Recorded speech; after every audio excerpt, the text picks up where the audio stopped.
दोस्तों, कैसे आप सभी। आशा करता हूं बहुत ही अच्छे होंगे। इस वीडियो में हम आपके लिए लेकर आए टॉप 30 जीके जीएस के क्वेश्चंस। ये ऐसे क्वेश्चंस हैं जो बार बार एग्जाम में पूछते हैं, तो किसी भी एग्जाम की तैयारी कर रहे हैं जहां पर जीके जीएस पूछा जाता है, यह वीडियो आपके लिए बहुत ही खास है। चलिए वीडियो की शुरुआत करते हैं। वीडियो के अंत में फीडबैक जरूर दीजिएगा। देखते हैं पहला क्वेश्चन क्या पूछा है आपसे। पहला क्वेश्चन पूछा है, भारत में पुलित्जर पुरस्कार जीतने वाली पहली महिला पत्रकार कौन थी। भारत में पुलित्जर पुरस्कार जीतने वाली पहली महिला पत्रकार कौन थी। जिस किसी भी प्रश्न का राइट आंसर आपको पता है तो वीडियो को पॉज करिए, राइट आंसर कमेंट बॉक्स में लिख दीजिए। चलिए इसका राइट आंसर आप लोग को बता दीजिए, इंपॉर्टेंट क्वेश्चन है या। तो इसका जो राइट आंसर हो जाएगा वो जाएगा ऑप्शन सी, गीता आनंद। गीता आनंद जो है भारत में पुलित्जर पुरस्कार जीतने वाली पहली महिला पत्रकार हैं। गीता आनंद भारतीय मूल की पहली महिला पत्रकार थी जिन्हें पुलित्जर पुरस्कार से सम्मानित किया गया था। इन्होंने यह पुरस्कार जो 2003 में द वॉल स्ट्रीट जर्नल में अपने लेख के लिए जीता था। चलते हैं अगले प्रश्न की ओर। देखते हैं अगला प्रश्न क्या है। अगला प्रश्न आपसे पूछा है, नेशनल स्टॉक एक्सचेंज जिसे बोलते हैं एनएसई की स्थापना कब हुई थी, आपसे पूछा है। तो नेशनल स्टॉक एक्सचेंज की जो स्थापना हुई थी वह हुई थी 1992 में। तो राइट आंसर हो जाएगा option A. National stock exchange की स्थापना 1992 में हुई थी, जो भारत का सबसे बड़ा स्टॉक एक्सचेंज है। इसका मुख्यालय जो है मुंबई में है। एनएससी का प्रमुख सूचकांक जो है निफ्टी 50 है। यह भारत में पहली पूरी तरह से इलेक्ट्रॉनिक स्टॉक एक्सचेंज है। चलते हैं अगले प्रश्न की ओर। देखते हैं अगला प्रश्न क्या पूछा है आपसे। अगला प्रश्न पूछा है, किस भारतीय राज्य में संविधान की 6ठी अनुसूची लागू नहीं होती। आपसे पूछा है, किस भारतीय राज्य में संविधान की 6ठी अनुसूची लागू नहीं होती। पक्का इसका राइट आंसर आप लोग को नहीं पता होगा। अगर हाँ पता है तो राइट आंसर आप लोग कमेंट बॉक्स में लिख दीजिए। तो इस प्रश्न का जो राइट आंसर हो जाएगा वो जाएगा ऑप्शन सी, नागालैंड। 6ठी अनुसूची जनजातीय क्षेत्रों में स्वायत्त जिला परिषद के लिए है। नागालैंड को अनुच्छेद 371A के तहत विशेष संरक्षण प्राप्त है। 6ठी अनुसूची में सिर्फ चार राज्य हैं। ये राज्य हैं असम, मेघालय, त्रिपुरा, मिजोरम। तो 6ठी अनुसूची में सिर्फ 4 राज्य हैं जो है असम, मेघालय, त्रिपुरा, मिजोरम। इनका नाम ध्यान रखिएगा। चलते हैं अगले प्रश्न की ओर। अगला प्रश्न आपसे पूछा है, अंतरिक्ष में पहली बार जाने वाली पहली महिला कौन थी। अंतरिक्ष में पहली बार जाने वाली पहली महिला कौन थी। चलिए इसका राइट आंसर आप कमेंट बॉक्स में लिख दीजिए। तो राइट आंसर जो हो जाएगा वो हो जाएगा ऑप्शन बी, वैलेंटीना तेरेस्कोवा। ये अंतरिक्ष में जाने वाली पहली महिला थी। इन्होंने 1963 में बोस्टोक 6 से गई थी। ये सोवियत संघ की अंतरिक्ष यात्री थी। चलते हैं अगले प्रश्न की ओर। अगला प्रश्न आपसे पूछा है, किस राज्य में चिल्का झील स्थित है जो भारत की सबसे बड़ी खारे पानी की झील है। आपसे पूछा है, किस राज्य में चिल्का झील स्थित है जो भारत की सबसे बड़े खारे पानी की झील। तो सबसे बड़े खारे पानी की झील जो है भारत की वह चिल्का झील है। कहाँ है तो यह उड़ीसा में है। तो राइट आंसर हो जाएगा ऑप्शन बी, उड़ीसा। या रामसर साइट में सूचीबद्ध है। प्रवासी पक्षियों का प्रमुख गंतव्य है या। चलते हैं अगले प्रश्न की ओर। अगला प्रश्न आपसे पूछा है, भारत की पहली 100% सौर ऊर्जा चलित रेल स्टेशन कौन सा है। भारत की पहली 100% सौर ऊर्जा चलित रेल स्टेशन कौन सा है। चलिए राइट आंसर आप लोग कमेंट बॉक्स में लिख दीजिए। तो राइट आंसर जो हो जाएगा वो जाएगा option C, Guwahati. Guwahati railway station जो है वो भारत की पहली 100% सौर ऊर्जा चलित रेल स्टेशन है। चलते हैं अगले प्रश्न की ओर। देखते हैं अगला प्रश्न क्या पूछा है आपसे। अगला प्रश्न पूछा है, किस देश के साथ भारत ने सिम्बेक्स नौसैनिक अभ्यास आरंभ किया था। किस देश के साथ भारत ने सिम्बेक्स नौसैनिक अभ्यास आरंभ किया था। आपके ऑप्शन है A Japan, B Sri Lanka, C Singapore या डी मलेशिया। तो राइट आंसर हो जाएगा ऑप्शन सी, सिंगापुर। या भारत सिंगापुर द्विपक्षीय अभ्यास है, 1994 से लगातार आयोजित हो रहा है। चलते हैं अगले प्रश्न की ओर। अगला प्रश्न आपसे पूछा है, गोलमेज सम्मेलन में भाग लेने वाली पहली भारतीय महिला कौन थी। गोलमेज सम्मेलन में भाग लेने वाली पहली भारतीय महिला कौन थी। तो राइट आंसर आप लोग कमेंट बॉक्स में लिख दीजिए। तो राइट आंसर जो हो जाएगा वो जाएगा ऑप्शन सी, सरोजनी नायडू। सरोजनी नायडू गोलमेज सम्मेलन में भाग लेने वाली पहली भारतीय महिला थी। ये जो भाग ली थी वो दूसरा गोलमेज सम्मेलन 1931 में ली थी। गांधी जी ने भी इसी सम्मेलन में भाग लिया था। सरोजनी नायडू भारत की नाइटिंगेल कहलाती हैं। और तीनों गोलमेज सम्मेलन में भाग लेने वाले जो भारतीय थे वो डॉक्टर भीमराव अंबेडकर थे। यह क्वेश्चन भी आपसे पूछ सकता है। चलते हैं अगले प्रश्न की ओर। अगला प्रश्न पूछा, किस भारतीय राज्य का क्षेत्रफल सबसे छोटा है। किस भारतीय राज्य का क्षेत्रफल सबसे छोटा है। तो सबसे बड़ा जो क्षेत्रफल की दृष्टि से भारत का राज्य है वह है राजस्थान, और सबसे छोटा जो है वह गोवा है। तो राइट आंसर हो जाएगा ऑप्शन सी, गोवा, जिसकी राजधानी है पणजी। गोवा की राजधानी जो है वह पणजी है।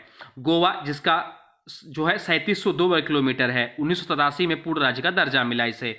चलते हैं अगले क्वेश्चन की ओर। अगला क्वेश्चन आपसे पूछा है भारत में नेशनल साइंस डे किस घटना की याद में मनाया जाता है। आपसे पूछा है भारत में नेशनल साइंस डे किस घटना की याद में मनाया जाता है। इसरो की स्थापना के लिए, नाभिकीय परीक्षण के लिए, रमन प्रभाव की खोज के लिए, प्रथम उपग्रह प्रक्षेपण के लिए। तो राइट आंसर जो हो जाएगा वो हो जाएगा ऑप्शन सी, रमन प्रभाव की खोज के लिए भारत में नेशनल साइंस डे मनाया जाता है। 28 फरवरी 1928 को डॉक्टर सीबी रमन को यह पुरस्कार मिला था। 28 फरवरी 1928 को रमन इफेक्ट की खोज की थी डॉक्टर सीवी रमन ने। इसके उपलक्ष्य में भारत में नेशनल साइंस डे मनाया जाता है 28 फरवरी को। इन्हें 1954 में भारत रत्न पुरस्कार भी मिला है। चलते हैं अगले प्रश्न की ओर। अगला प्रश्न आपसे पूछा है केंद्रीय सतर्कता आयोग की स्थापना कब की गई। केंद्रीय सतर्कता आयोग की स्थापना कब की गई। तो केंद्रीय सतर्कता आयोग की जो स्थापना की गई वह की गई 1964 में। तो राइट आंसर हो जाएगा ऑप्शन ए 1964। के संथानम समिति की सिफारिश पर केंद्रीय सतर्कता आयोग की स्थापना की गई। 2003 में संवैधानिक दर्जा मिले। इसका काम क्या है तो सरकारी घोटालों व भ्रष्टाचार की निगरानी करता है। चलते हैं अगले प्रश्न की ओर। अगला प्रश्न आपसे पूछा है भारतीय संविधान के अनुसार राष्ट्रपति किसकी सलाह पर कार्य करता है।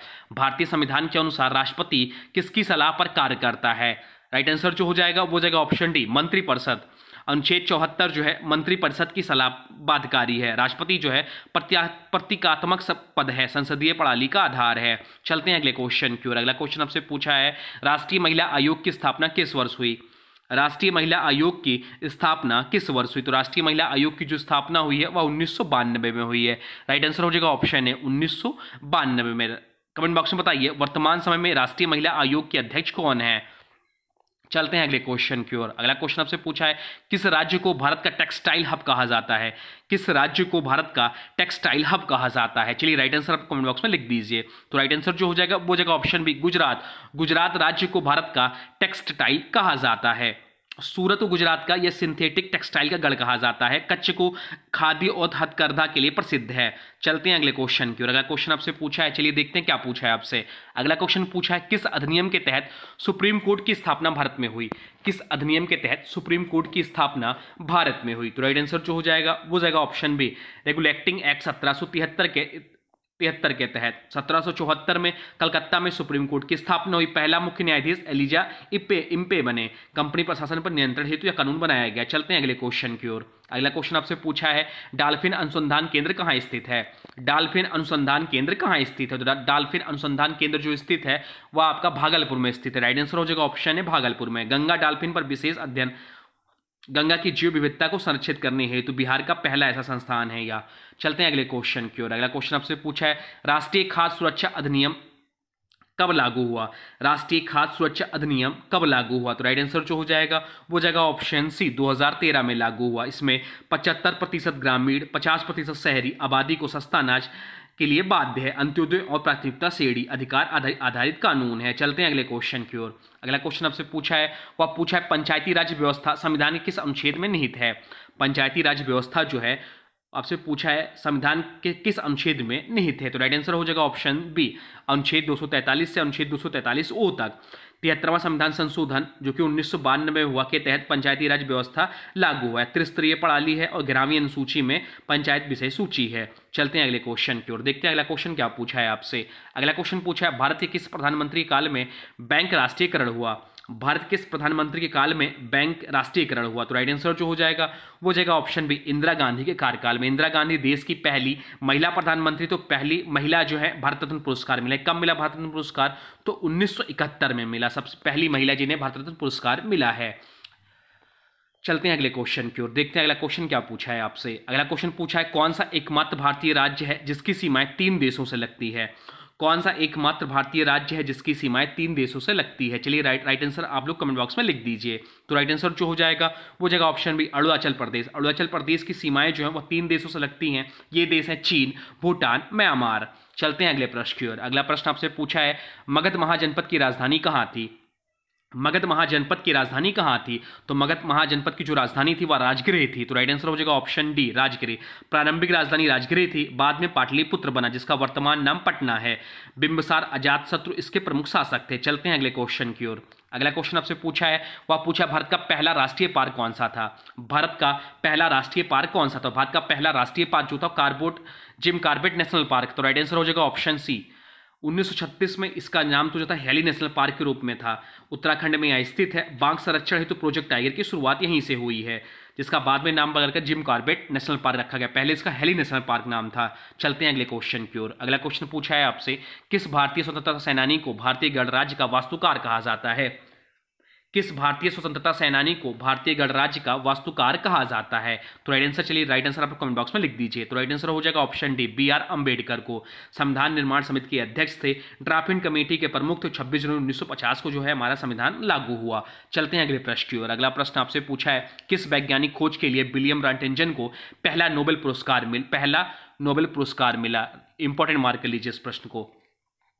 किस वैज्ञानिक खोज के लिए विलियम रॉन्टेंजन को पहला नोबेल पुरस्कार मिला? तो राइट आंसर जो हो जाएगा वो हो जाएगा एक्सरे की खोज के लिए विलियम रॉन्टेंजन को पहला नोबेल पुरस्कार मिला है। 1901 में प्रथम नोबेल पुरस्कार भौतिकी के लिए इन्हें मिला। एक्सरे चिकित्सा क्रांति का आधार था। चलते हैं अगले क्वेश्चन की ओर। अगला क्वेश्चन आपसे पूछा है, वह पूछा है किस राजवंश के समय कोणार्क मंदिर का निर्माण हुआ? किस राजवंश के समय कोणार्क मंदिर का निर्माण हुआ? तो राइट आंसर हो जाएगा ऑप्शन सी, गंग वंश के समय। उड़ीसा का यह स्थापित अद्भुत नमूना है जो कि यह कोणार्क मंदिर है। इसे ब्लैक पगोडा टेम्पल भी कहते हैं। यह राजा नरसिंह देव प्रथम द्वारा निर्मित किया गया यूनेस्को का विश्व धरोहर स्थल है। चलते हैं अगले क्वेश्चन की ओर, देखते हैं अगला क्वेश्चन क्या पूछा है आपसे। अगला क्वेश्चन पूछा, भारत में पहली बार किस वर्ष चीफ ऑफ डिफेंस स्टाफ की नियुक्ति हुई थी? भारत में पहली बार किस वर्ष चीफ ऑफ डिफेंस स्टाफ, जिसे सीडीएस बोलते हैं, की नियुक्ति हुई थी? तो राइट आंसर हो जाएगा ऑप्शन सी 2020 में। 2020 में पहले जो सीडीएस बने वो जनरल बिपिन रावत प्रथम बने। सभी सेनाओं के सम्मेलन हेतु यह पद बनाया गया। चलते हैं अगले क्वेश्चन की ओर, देखते हैं अगला प्रश्न क्या पूछा है आपसे। अगला क्वेश्चन पूछा है, सस्टेनेबल डेवलपमेंट गोल्स, जिसे एसडीजीएस भी बोलते हैं, आपसे पूछा है को अपनाने वाला पहला देश कौन सा था? सस्टेनेबल डेवलपमेंट गोल्स को अपनाने वाला पहला देश कौन सा था? तो राइट आंसर वो हो जाएगा ऑप्शन डी, कोलंबिया था। संयुक्त राष्ट्र द्वारा 2015 में घोषित कुल 17 लक्ष्य व 169 उपलक्ष्य हैं। भारत का एसडीजी इंडेक्स नीति आयोग द्वारा तैयार होता है। चलते हैं अगले क्वेश्चन की ओर। अगला क्वेश्चन आपसे पूछा है, वह पूछा भारत की कौन सी झील यूनेस्को की विश्व धरोहर स्थल सूची में शामिल की गई है? भारत की कौन सी झील यूनेस्को की विश्व धरोहर स्थल सूची में शामिल की गई है? तो राइट आंसर हो जाएगा ऑप्शन डी, केवलादेव झील। केवलादेव राष्ट्रीय उद्यान जो है भरतपुर राजस्थान में है। पश्चिमी बिहार है रामस्थल साइट घोषित हुई। 1985 में वर्ल्ड हेरिटेज साइट भी घोषित हुई। चलते हैं अगले क्वेश्चन की ओर, चलते हैं अगले क्वेश्चन की ओर। अगला क्वेश्चन आपसे पूछा है, ऑपरेशन मेघदूत का संबंध किस क्षेत्र से है? ऑपरेशन मेघदूत का संबंध किस क्षेत्र से है? तो आप ऑपरेशन मेघदूत का संबंध जो है सियाचिन से है। राइट आंसर हो जाएगा ऑप्शन डी, सियाचिन से। 1984 में भारतीय सेना द्वारा सियाचिन पर नियंत्रण के लिए ऑपरेशन मेघदूत चलाया गया। अगले क्वेश्चन की ओर। अगला क्वेश्चन पूछा है, किस अधिनियम द्वारा भारतीय रिजर्व बैंक आरबीआई की स्थापना हुई? किस अधिनियम द्वारा भारतीय रिजर्व बैंक आरबीआई की स्थापना हुई? तो राइट आंसर हो जाएगा ऑप्शन है, आरबीआई अधिनियम 1934 के द्वारा भारतीय रिजर्व बैंक की स्थापना हुई। कब हुई? तो 1 अप्रैल 1935 को हुआ। इसका हेडक्वार्टर कहाँ है? तो इसका वर्तमान समय में हेडक्वार्टर मुंबई में है, पर 1937 से पहले इसका हेडक्वार्टर जो था वह कोलकाता में था। इसके पहले ब्रिटिश गवर्नर कौन थे? तो पहले इसके ब्रिटिश गवर्नर थे वो ऑसबॉर्न स्मिथ थे, और पहले भारतीय गवर्नर जो इसके थे वो थे सी डी देशमुख। तो ये रहे टॉप 30 जीके जीएस के प्रश्न। अब आज की वीडियो से प्रश्न है, इसका राइट आंसर आप लोग को कमेंट बॉक्स में बताना है। आज की वीडियो से प्रश्न है, अंतरिक्ष में पहली बार जाने वाली महिला कौन थी? अंतरिक्ष में पहली बार जाने वाली महिला कौन थी? इसका जो भी राइट आंसर होगा कमेंट बॉक्स में जरूर बताइएगा। साथ साथ वीडियो कैसा लगा इसके बारे में भी जरूर बताइए। कोई सुझाव हो तो वह भी कमेंट बॉक्स में लिख दीजिए। और हाँ, देखिए अभी तक आपने वीडियो को लाइक नहीं किया तो प्लीज वीडियो को लाइक कर दीजिए, और चैनल पर नए चैनल को सब्सक्राइब भी कर लीजिए। चलिए मिलते एक नए वीडियो में, तब तक के लिए thanks for watching railway exam target. For more update please subscribe railway exam target channel को। प्लीज वीडियो को शेयर जरूर करिएगा।